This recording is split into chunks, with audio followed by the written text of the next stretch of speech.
de mai 1991, une baleine est arrivée dans le port de Donge, mais sur un bulbe de méthanier, un bateau qui fait à peu près 75 000 tonnes. Et paradoxalement, elle est morte noyée, parce qu'elle avait des problèmes osseux qui lui permettaient pas d'aller en immersion. Et quelle fantastique vision que les gens ont eue quand ils ont vu la baleine flotter entre deux eaux dans le port de Donge.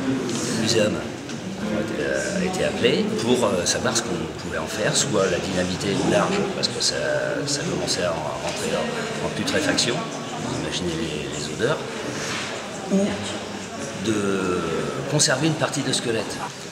Alors à dépeçage, c'était en plein mois de juin, à 200 mètres de l'école vétérinaire, ça sentait déjà le méthane. Et dès l'ouverture, il y avait des pompiers qui aidaient vraiment à enlever les viscères, puisqu'il y avait le taux de gaz méthane qui pouvait être dangereux pour ceux qui travaillaient à l'intérieur de la carcasse. La particularité des mâles cétacés échoués, c'est que le pénis ressort. Donc on est sûr de... Voilà. Et